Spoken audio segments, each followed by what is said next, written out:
नमस्कार, India voice देख रहे हैं आप। मैं हूं आपके साथ दिनकर आनंद। बुलेटिन की शुरुआत करते हैं इस वक्त की बड़ी खबर के साथ। G20 समिट से पहले प्रधानमंत्री नरेंद्र मोदी का बड़ा बयान निकलकर सामने आया है। G20 की सोच वसुधैव कुटुंबकम की सोच है। पीएम ने कहा, one earth one family one future पर आगे बढ़ेंगे।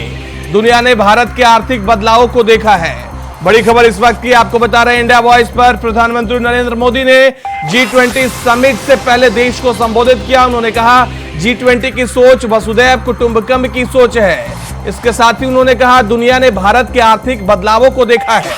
सबका साथ, सबका विकास, सबका विश्वास हमारा मंत्र है। प्रधानमंत्री नरेंद्र मोदी की बड़ी बातें आपको बता रहे हैं, जहां प्रधानमंत्री नरेंद्र मोदी ने G20 समिट से पहले देश को संबोधित करते हुए कहा कि G20 की सोच वसुधैव कुटुंबकम की सोच है। दुनिया ने भारत को लगातार आगे बढ़ते हुए देखा है। हमारा सोच सबका विकास, सबका विश्वास है। इसके साथ ही आपको बता दें, लगातार G20 को लेकर वार प्रतिवार भी देखने को मिल रहा है, जहां इंडिया और भारत नाम पर देश में बवाल छिड़ा है। तो वहीं दूसरी तरफ प्रधानमंत्री नरेंद्र मोदी ने देश को संबोधित किया है। उन्होंने एक निजी समाचार चैनल को इंटरव्यू देते हुए कहा, दुनिया ने भारत के आर्थिक बदलावों को देखा है।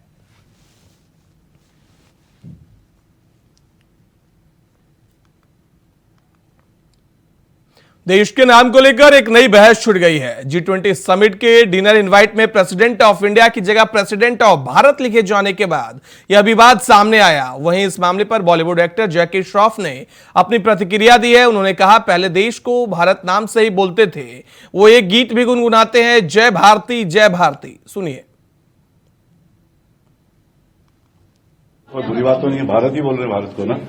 लेकिन कुछ विपक्षी पार्टी ऐतराज कोई है, चलो इंडिया है तो इंडिया है, भारत है तो भारत। मेरा नाम जैकी है, मुझे कोई जॉकी बोलता है, कोई जेकी बोलता है। मेरे नाम को इतना तोड़ देते, मगर मैं नहीं बदलूंगा। हम कैसे बदलेंगे? नाम बदलेंगे, हम थोड़ी बदलेंगे। अगली खबर दिल्ली से निकलकर सामने आ रही है, जहां दिल्ली पुलिस कमिश्नर संजय अरोड़ा ने डीएमआरसी को चिट्ठी लिखी है। चिट्ठी में 8, 9 और 10 दिसंबर को मेट्रो के टाइमिंग में बदलाव करने की पुलिस कमिश्नर ने मांग की है। आपको बता दें कि 8, 9 और 10 दिसंबर को दिल्ली में G20 समिट की बैठक होने वाली है। इसी के मद्देनजर पुलिस कमिश्नर ने दिल्ली मेट्रो को चिट्ठी लिखी है। आपको बता दें, उन्होंने चिट्ठी में लिखा कि सुबह 4 बजे से मेट्रो सेवा शुरू किया जाए। इसके साथ ही उन्होंने यह भी लिखा कि G20 समिट में तैनात कर्मचारियों को पहुंचने में सुविधा होगी, इसलिए मेट्रो को सुबह 4 बजे से चलाया जाए। G20 सुरक्षा इंतजामों में 40,000 से ज्यादा सुरक्षा कर्मी तैनात रहेंगे। तो बड़ी जानकारी इस वक्त की आपके साथ साझा कर रहे हैं। 8 और 9 और 10 दिसंबर को मेट्रो के टाइमिंग में बदलाव करने की मांग को लेकर दिल्ली पुलिस कमिश्नर ने मेट्रो कॉर्पोरेशन को चिट्ठी लिखी है। उन्होंने लिखा कि G20 सुरक्षा इंतजामों में लगाए गए सुरक्षा कर्मियों को पहुंचने में आसानी होगी, इसीलिए सुबह 4 बजे से मेट्रो का परिचालन किया जाए। तो बड़ी जानकारी इस वक्त इंडिया वॉइस पे आपके साथ साझा कर रहे हैं। G20 समिट में तैनात कर्मचारियों को पहुंचने में सुविधा होगी, इसके लिए दिल्ली पुलिस कमिश्नर ने दिल्ली मेट्रो कॉर्पोरेशन को चिट्ठी लिखी है। आपको बता दें कि G20 सुरक्षा इंतजामों में 40,000 से ज्यादा सुरक्षा कर्मी तैनात रहेंगे। दिल्ली पुलिस कमिश्नर संजय अरोड़ा ने डीएमआरसी को चिट्ठी लिखी है। इस वक्त की बड़ी जानकारी इंडिया वॉइस पर आपके साथ साझा कर रहे हैं। आपको बता दें, 8, 9 और 10 सितंबर को मेट्रो के टाइमिंग में बदलाव की मांग की है। उन्होंने सुबह 4 बजे से मेट्रो सेवा शुरू करने का अनुरोध किया है।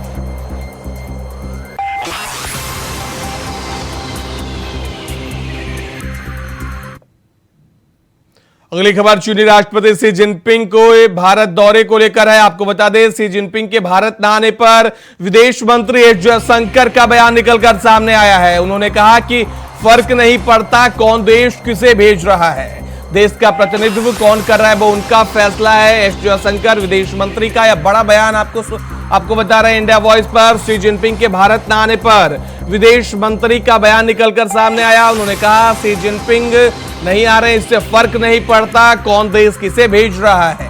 इसके साथ ही उन्होंने यह भी कहा कि देश का प्रतिनिधित्व कौन करे वो उनका फैसला है, इसमें हम हस्तक्षेप नहीं कर सकते। एस जयशंकर का बड़ा बयान इंडिया वॉइस पर आपके साथ साझा कर रहे हैं। इस वक्त की बड़ी जानकारी, चीनी राष्ट्रपति शी जिनपिंग को G20 समिट में शामिल न होने को लेकर विदेश मंत्री एस जयशंकर का बड़ा बयान निकलकर सामने आया। उन्होंने कहा, फर्क नहीं पड़ता कौन देश किसे भेज रहा है, देश का प्रतिनिधित्व कौन कर रहा है वो उनका फैसला है, हम इसमें हस्तक्षेप नहीं कर सकते। एस जयशंकर विदेश मंत्री ने यह बड़ा बयान दिया, जो कि इंडिया वॉइस पर हम आपके साथ साझा कर रहे हैं।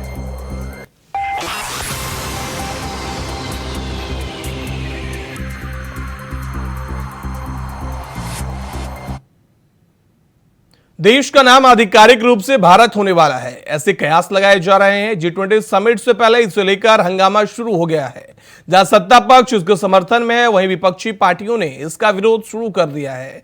विपक्ष का आरोप है कि उनके गठबंधन यानी इंडिया का नाम सुनकर सरकार देश का नाम बदलने के लिए एकाएक सक्रिय हो गई। सबसे पहले समझिए ये सारा विवाद शुरू कहां से हुआ। दरअसल G20 बैठक के लिए राष्ट्रपति भवन की तरफ से निमंत्रण पत्र जारी हुए। इसमें 9 सितंबर को राष्ट्रपति भवन में होने वाले कार्यक्रम के लिए जारी न्योते के ऊपर लिखा है द प्रेसिडेंट ऑफ भारत। इसी आमंत्रण पर लिखे शब्दों के बाद कांग्रेस ने इसे राज्यों के संघ पर हमला बताया। अब पक्ष और विपक्ष इंडिया और भारत के नाम पर भिड़ गए हैं। सुनिए। ऐसा क्यों किया जा रहा है?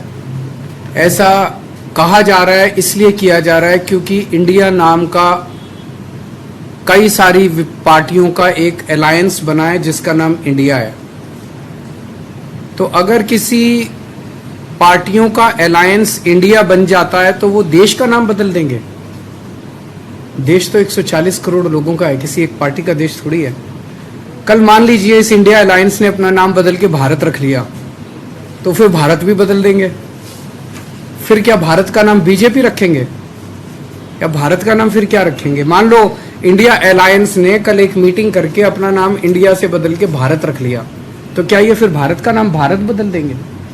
ये क्या मजाक है?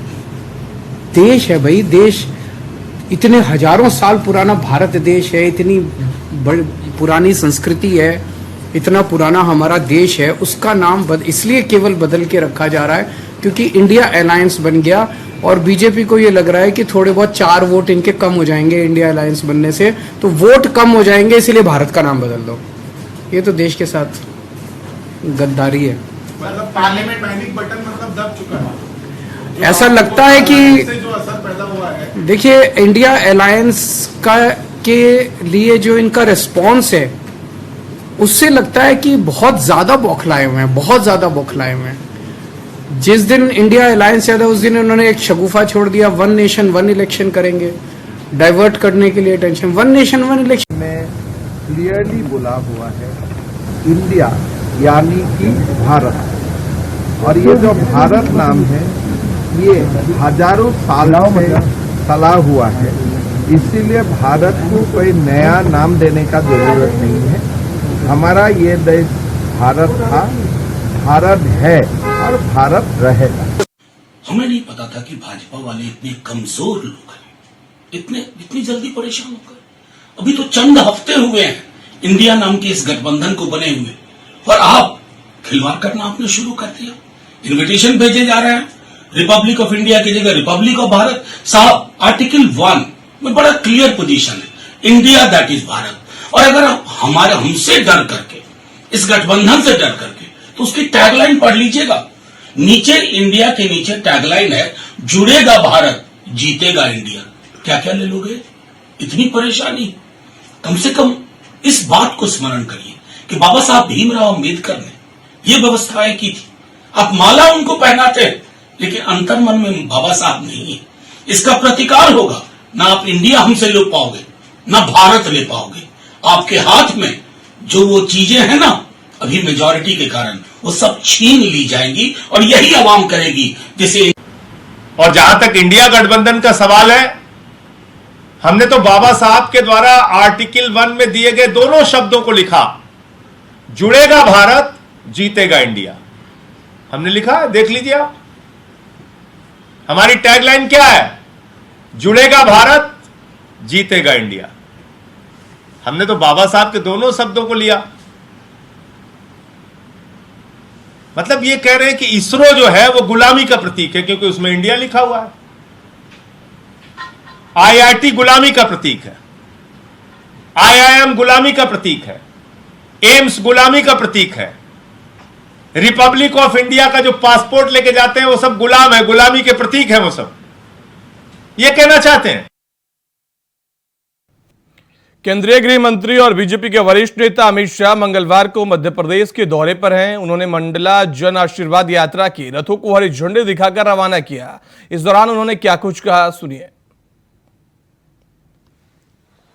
आप लोगों ने कमलनाथ की सरकार यहां देखी है। 51 से ज्यादा गरीब कल्याण की योजनाओं को एक करप्शन नाथ ने बंद कर दिया था। सीएमओ मनी कलेक्शन का ऑफिस बन गया था।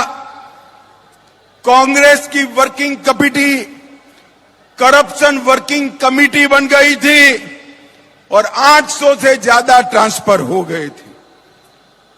इस्तीफे के 15 मिनट पहले 63,000 करोड़ का मोबाइल घोटाला, 350 करोड़ का मोजरबेर घोटाला, 2400 करोड़ का अगस्ता वेस्टलैंड घोटाला, 600 करोड़ का इप्को घोटाला, 25,000 करोड़ कर्ज माफी का वादा न निभाना और 11,78 करोड़ का किसानों का गेहूं का बोनस खा जाना। माताओं, भाइयों, बहनों, मैं आज मध्य प्रदेश के पूरे आदिवासी समाज के भाइयों बहनों को कहने आया हूं। यूपीए की सरकार थी, कांग्रेस की सरकार थी, कमलनाथ और बंटा धार की केंद्र में सरकार थी। मनमोहन सिंह ने एक स्टेटमेंट किया, वो प्रधानमंत्री थे, उन्होंने एक स्टेटमेंट किया। क्या स्टेटमेंट किया?